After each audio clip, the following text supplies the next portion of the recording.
Hello everyone, welcome back to my channel. Last video में हमने breathing of exchange of gases का first part लिया था। उसमें हमने 2-3 टॉपिक्स कवर करे थे, तो उसका हम थोड़ा सा रिवीजन कर लेते हैं। कुछ कुछ जो इम्पॉर्टेंट चीज़ें हैं वो मैं आपसे पूछूंगी, वन लाइनर क्वेश्चन टाइप।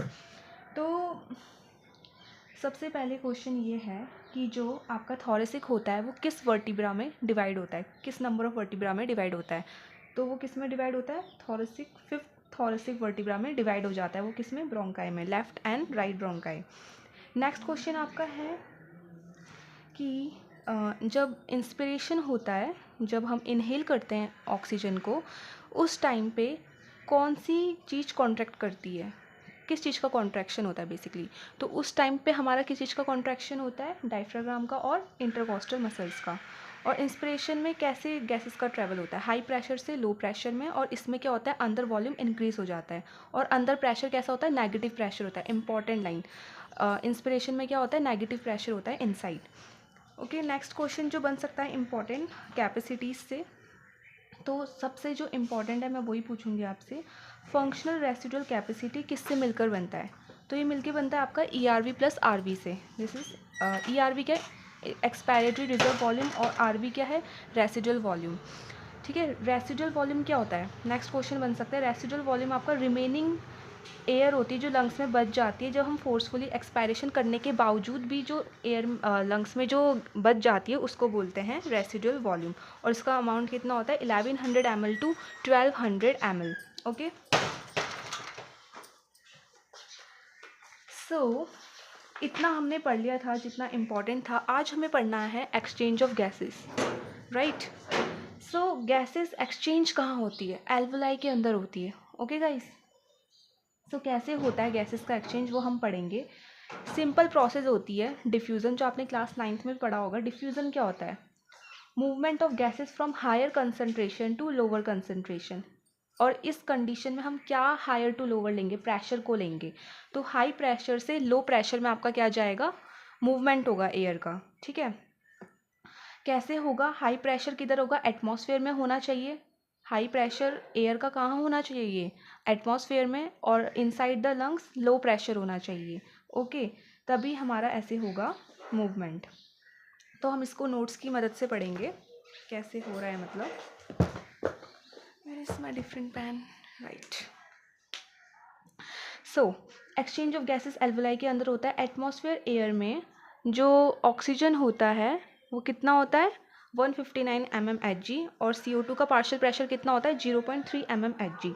अब कैसे होगा मूवमेंट? हमारा जो एल्वलाई होता है उसमें ऑक्सीजन का पार्शियल प्रेशर 104 होता है। तो 159 ज़्यादा है, 104 कम है, इसलिए बोला था मैंने हाई प्रेशर से लो प्रेशर में मूवमेंट होगा। ओके, तो यहाँ से एयर अंदर चल जाएगी लंग्स के अंदर। लंग्स में कहाँ? एल्वलाई में। यहाँ एल्वलाई में क्या होगा? एल्वलाई को क्या चाहिए होता है? ऑक्सीजन चाहिए होता है। तो ये ऑक्सीजन लेगा, इंस्पायर्ड एयर को लेगा, और रिलीज आउट क्या करेगा?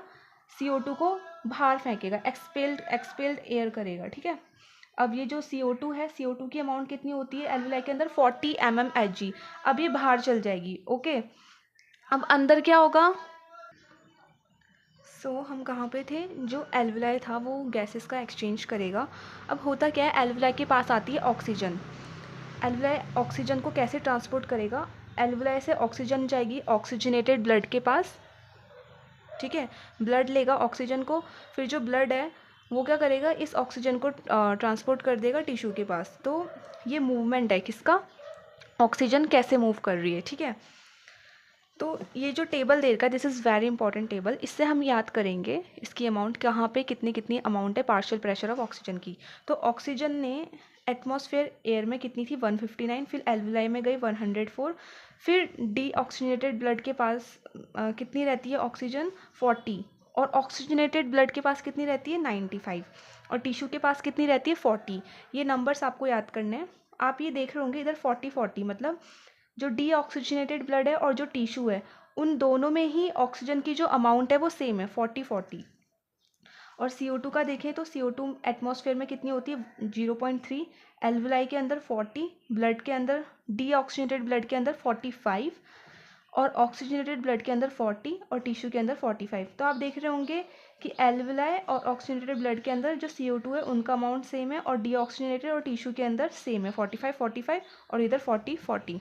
ओके, तो एक्सचेंज ऑफ गैसेस में सबसे इम्पॉर्टेंट हमने ये लास्ट लेक्चर में भी देखा था, जो CO2 होता है वो 20 to 25 टाइम्स हायर होती है उसकी सॉल्युबिलिटी। ठीक है, ये हमने देख लिया था। फिर हमने डिफ्यूजन मेम्ब्रेन देखी थी। 3 मेजर लेयर होती हैं। Thin squamous epithelial of alveoli, second होती है एंडोथेलियम ऑफ एल्वुलर कैपिलरीज, और थर्ड होती है आपकी बेसमेंट सब्सटेंस। ये हमने लास्ट लेक्चर में देख लिया था, ये इतना इंपॉर्टेंट नहीं है। Therefore, all the factors in our body are favorable for diffusion of oxygen from alveoli to tissue and that of carbon dioxide from tissue to alveoli. जो ऑक्सीजन है, ऑक्सीजन का जो डिफ्यूज़न है, ऑक्सीजन का जो diffusion है वो कैसे हो रहा है, एल्वुलाई से कहाँ जा रहा है, टिश्यू के पास। ठीक है, और CO2 का कैसे डिफ्यूज़न हो रहा है, टिश्यू से एल्वुलाई के पास। ठीक है, ये हमने देख लिया है, यही इस डायग्राम में भी बताया गया है। अब नेक्स्ट टॉपिक है ट्रांसपोर्ट ऑफ गैसेस। बहुत इम्पॉर्टेंट है, तो इसको हम अच्छे से देखते हैं। Okay guys, so blood is the medium of transport for O2 and CO2। जो ब्लड है वही ऑक्सीजन और CO2 को सो हम देख रहे थे ट्रांसपोर्ट ऑफ गैसेस का कैसे ट्रांसपोर्ट होता है। सबसे पहले हम देखेंगे कि ऑक्सीजन का कैसे ट्रांसपोर्ट होता है। तो ऑक्सीजन 2 तरह से ट्रांसपोर्ट होती है। एक तो कि वो RBC के फॉर्म में हो जाएगी 97%, या तो वो डिज़ोल्व फॉर्म में ट्रांसपोर्ट होगी प्लाज्मा में। 3% ऑक्सीजन डिज़ोल्व होती है प्लाज्मा में, और 97% ऑक्सीजन RBC में होती है प्रेजेंट। तो ऐसे ऑक्सीजन का क्या होता है, हमारा ट्रांसपोर्ट होता है। अब बात करेंगे CO2 की, कार्बन डाइऑक्साइड की। तो 20 to 25% RBC जो होता है, 20 to 25% जो CO2 होता है वो RBC की फॉर्म में ट्रांसपोर्ट होता है, और जो हमारा 70% जो होता है हमारा CO2 वो बाइकार्बोनेट की फॉर्म में ट्रांसपोर्ट होता है, और 7% हमारा कैसे ट्रांसपोर्ट होता है, प्लाज्मा की फॉर्म में ट्रांसपोर्ट होता है। ठीक है, इतनी में तो कोई दिक्कत होगी नहीं कि ऑक्सीजन कैसे ट्रांसपोर्ट हो रही है और हमारा CO2 कैसे ट्रांसपोर्ट हो रही है। ठीक है, ये जो नंबर्स लिखे इनको आपको याद कर लेना है। नेक्स्ट बात करेंगे अब हम ऑक्सीजन की, कि हमारा ऑक्सीजन कैसे ट्रांसपोर्ट होता है। ओके, तो ऑक्सीजन के लिए जो हीमोग्लोबिन होता है वो बहुत इम्पॉर्टेंट रोल प्ले करता है। जो हमारा ऑक्सीजन होता है वो हीमोग्लोबिन से बाइंड कर लेता है और ऑक्सी हीमोग्लोबिन का फॉर्मेशन करता है। ठीक है, हीमोग्लोबिन और ऑक्सीजन हमारा मिलेंगे और ऑक्सी हीमोग्लोबिन का फॉर्मेशन करेंगे। ओके, तो ऐसे हमारा ट्रांसपोर्ट होगा। ठीक है, अब हम बात करेंगे कि क्या क्या फैक्टर रिस्पॉन्सिबल होते हैं ऑक्सीजन के ट्रांसपोर्ट के लिए। तो सबसे पहले partial pressure of CO2, hydrogen ion, और हमारा कंसंट्रेशन, टेम्परेचर, ये सब जो फैक्टर्स हैं, ये जो 4 फैक्टर हैं, CO2 की partial pressure, hydrogen ion, temperature, ये जो फैक्टर हैं रिस्पॉन्सिबल होते हैं इनकी बाइंडिंग के लिए, ऑक्सी हीमोग्लोबिन की बाइंडिंग के लिए। अब जब हम ट्रांसपोर्ट ऑफ ऑक्सीजन पढ़ रहे हैं तो इसमें ना एक ग्राफ होता है, वेरी इंपॉर्टेंट ग्राफ, जिसको हम बोलते हैं, हम कैसे एक सिग्मॉइड कर्व बनाएंगे जो किसके बीच में बनता है, when percentage saturation of haemoglobin with oxygen is plotted against the partial pressure of oxygen. This curve is called the oxygen dissociation curve. ये जो आपको कर्व दिख रहा है ऑक्सीजन डिसोसिएशन कर्व है। ठीक है, इसके लिए रिस्पॉन्सिबल फैक्टर क्या है, partial pressure of CO2, H+ concentration, ये सब। तो फेवरेबल कंडीशन कब होगी, मतलब ये जो फैक्टर, मतलब ये जो सिग्मॉइड कर्व कैसे बनेगा। ठीक है, सो वो फेवरेबल फैक्टर्स क्या हैं, जब ऑक्सीजन बाइंड करेगा तो फेवरेबल फैक्टर क्या होगा, फेवरेबल फैक्टर क्या होगा ऑक्सी हीमोग्लोबिन के लिए, पार्शियल प्रेशर ऑफ ऑक्सीजन हमारा लो होगा, high partial pressure of CO2 होगा, नहीं, फेवरेबल फैक्टर तब होगा जब हमारा ऑक्सीजन हाई होगा, पार्शियल प्रेशर हमारा CO2 लो होगा, H+ कंसनट्रेशन लो होगी और टेम्परेचर भी लो होगा। ये कंडीशन किसके अंदर होगी, एल्वुलाई के अंदर। मैंने आपको बताया था कि एल्वुलाई में ऑक्सीजन का अमाउंट ज़्यादा होता है, इसीलिए पार्शियल प्रेशर ऑफ ऑक्सीजन ज़्यादा होगा, CO2 लो होगी और H+ कंसनट्रेशन भी लेस होगा और टेम्परेचर भी लो होगा। तो ये जो आपको याद रखनी है फेवरेबल के लिए, और other all favourable for the formation of oxy haemoglobin, ये सारे फैक्टर रिस्पॉन्सिबल होंगे ऑक्सी हीमोग्लोबिन के लिए। और वेराज इन टिश्यू में ये चीज़ उल्टा हो जाएगा। ये आपको याद रखना है कि कहाँ लो है कहाँ हाई है, इसी में कन्फ्यूजन होती है। बस एक चीज़ आप याद रख लो कि एल्वुलाई में क्या चीज़ हाई है, ऑक्सीजन हाई है, तो सारी चीज़ें लो होंगी। और टिश्यू में इसका अपोजिट हो जाएगा, टिश्यू में ऑक्सीजन का पार्शियल प्रेशर कितना होगा, लो होगा, और सारी चीज़ें हाई हो जाएंगी। CO2 का पार्शियल प्रेशर ज़्यादा हो जाएगा और H+ कंसनट्रेशन और टेम्परेचर भी ज़्यादा हो जाता है किसके अंदर, टिश्यू के अंदर। ओके, नेक्स्ट है हमारा ये हो गया हमारा, हाँ नेक्स्ट है every 100 ml of oxygenated blood can deliver around 5 ml of oxygen to the tissue under normal physiological condition। मतलब 100 ml of blood में आपका 5 ml of oxygen होता है, 100 ml of blood में 5 ml of oxygen होता है। Very important question. Okay, ये curve आपको याद रखना है कि किसके बीच में ये बना है आपका कर्व, और ये कैसा कर्व है, सिग्मॉइड कर्व है, आपको दिख रहा होगा S शेप का। ये लेफ्ट साइड शिफ्ट तब होगा जब फेवरेबल कंडीशन होगी, मतलब ऑक्सीजन का पार्शियल प्रेशर ज़्यादा होगा, और अनफेवरेबल कंडीशन में राइट शिफ्ट होगा। ठीक है, इसी को बोर इफेक्ट भी बोलते हैं। अब हम देखेंगे transport of carbon dioxide.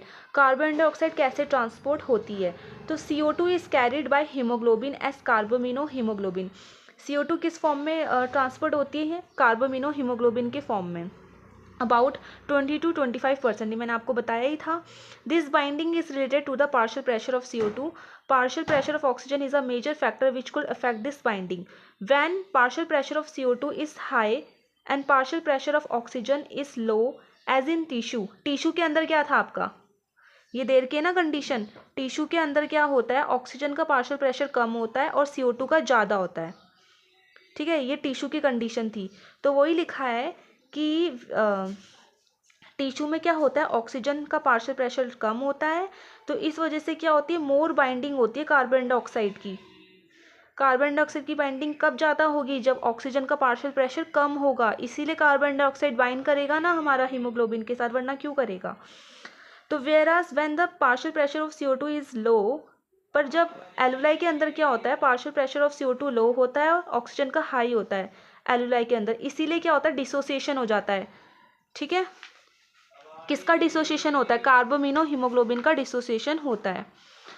Okay, अब लिखा है CO2 which is bound to haemoglobin from the tissue is delivered at the alveoli.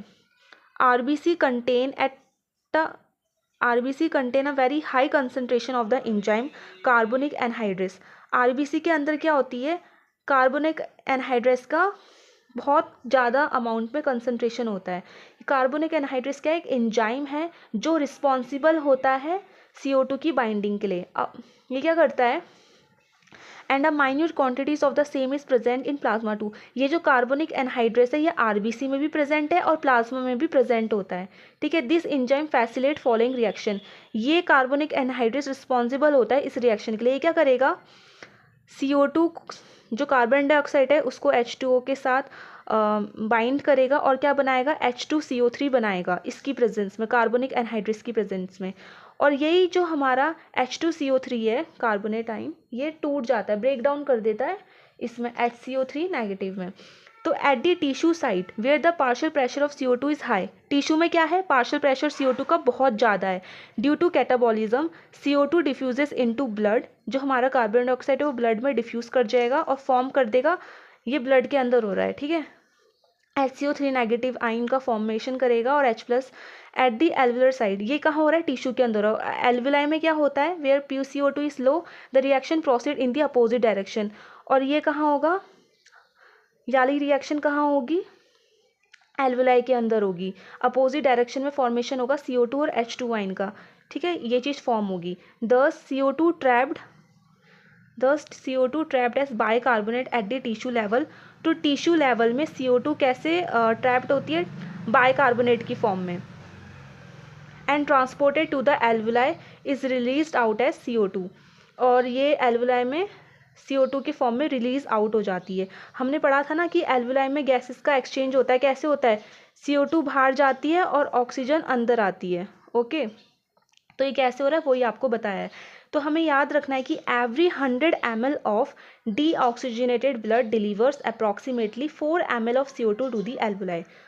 ठीक है, 100 ml ऑफ ब्लड में आपका 4 ml क्या होता है, CO2 होता है। Very important. और पीछे हमने पढ़ा था 100 ml ऑफ ब्लड में 5 ml ऑफ ऑक्सीजन होता है। ऑक्सीजन के लिए 5 ml और CO2 के लिए 4 ml। Very important point. अब नेक्स्ट टॉपिक है हमारा रेगुलेशन ऑफ रेस्पिरेशन। हम कैसे रेगुलेट करेंगे रेस्पिरेशन को? तो ह्यूमन बीइंग में ये एबिलिटी होती है कि ये मेंटेन कर सकते हैं रेस्पिरेटरी रिदम को, ठीक है। This is done by neural system. और कैसे? न्यूरल सिस्टम की मदद से। हमारे अंदर एक रिदम सेंटर होता है ब्रेन के अंदर, जिसको हम क्या बोलते हैं? Medulla reason. मेडुला रीजन को हम रिदम सेंटर बोलते हैं। इस primary responsible for this regulation. ये हमारा जो मेडुला होता है यही रेगुलेट करता है रेस्पिरेशन को। अनदर दूसरा सेंटर कौन सा होता है ब्रेन में? Pons region. Pons region of the brain call pneumotaxic centre can moderate the function of respiratory rhythm centre. एक तो आपका मेडुला है और एक आपका पोन्स है, ये दोनों ही रेस्पिरेशन को रेगुलेट करेंगे, ठीक है। क्या बोला मैंने? मेडुला और पोन्स रीजन। अब neural signal from this centre can reduce the duration of inspiration. जो हमारा न्यूरॉन्स होता है उससे सिग्नल्स आएंगे और ये क्या करेंगे? इंस्पिरेशन को रिड्यूस कर देंगे। क्या कर रहा है ये? इंस्पिरेशन को रिड्यूस कर रहा है, okay. And thereby alter the respiratory rate, जिससे रेस्पिरेटरी रेट क्या हो जाएगा हमारा? उसमें अल्टर मतलब चेंजेस आ जाएंगे। A chemosensitive area is situated adjacent to the rhythm center which is highly sensitive to CO2 and hydrogen ion।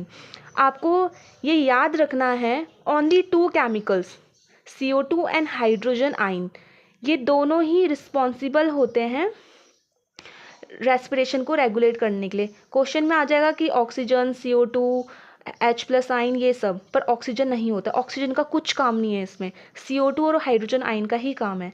ये क्या करते हैं? Increase in this substance can activate this centre.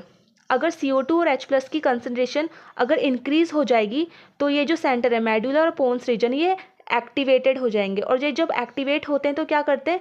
Reduce करते हैं इंस्पिरेशन को, ओके। अब नेक्स्ट है हमारा which in turn can signal the rhythm center to make necessary adjustments in the respiratory process by which these substances can be eliminated. Receptor associated with aortic arch and carotid artery also can recognize changes in CO2 and H+ concentration। ठीक है, ये दोनों भी recognise करते हैं इन दोनों की concentration को and send necessary signal to rhythm centre for remedial action. The role of oxygen in the regulation of respiratory rhythm is quite insignificant. वही मैंने बोला, ऑक्सीजन का कुछ काम नहीं होता इस रेस्पिरेशन के रेगुलेशन में। किसका काम है? बस CO2 और H+ का, ठीक है। और मेडुला और पोन्स का आपने वर्क समझ लिया है कि इनका क्या काम है, समझ जाए ना वर्क, ओके। दिख रहा है गाइस आपको क्लियरली? ओके। अब लास्ट टॉपिक हमारा बचा है डिसऑर्डर ऑफ रेस्पिरेटरी सिस्टम। क्या क्या डिसऑर्डर्स होते हैं? अस्थमा, एम्फाइसीमा और ऑक्यूपेशनल रेस्पिरेटरी डिसऑर्डर्स। अस्थमा क्या होता है? Asthma is a difficulty in breathing में डिफ़िकल्टी हो जाती है अस्थमा पेशेंट को। Causing wheezing due to inflammation of bronchi and bronchioles. इसमें क्या होता है? हमारे जो ब्रोंक्योल्स होते हैं उनमें सूजन आ जाती है। इन्फ्लेमेशन मतलब सूजन आ जाएगी उसमें, जिससे हमें ब्रीथ करने में डिफ़िकल्टी होगी, ठीक है। और इम्फाइसीमा क्या होता है? Emphysema is a chronic disorder in which alveolar walls are damaged due to which respiratory surface is decrease. Emphysema में क्या होता है? जो हमारी एल्वुलाई की जो वॉल होती है ना, वो डैमेज हो जाती है, जिस वजह से रेस्पिरेटरी का जो सर्फेस है वो डिक्रीज़ हो जाएगा, ठीक है। रेस्पिरेटरी सरफेस हमारा डिक्रीज़ हो जाएगा। और इसका मेजर कॉज क्या होता है? Cigarette smoking. जो सिगरेट वगैरह पीते हैं उनको ये डिसीज़ होती है इम्फाइसीमा। लास्ट है आपका ऑक्यूपेशनल रेस्पिरेटरी डिसऑर्डर। ये क्या होता है? In certain industries specially those involving in certain industries specially those involving grinding और स्टोन ब्रेकिंग।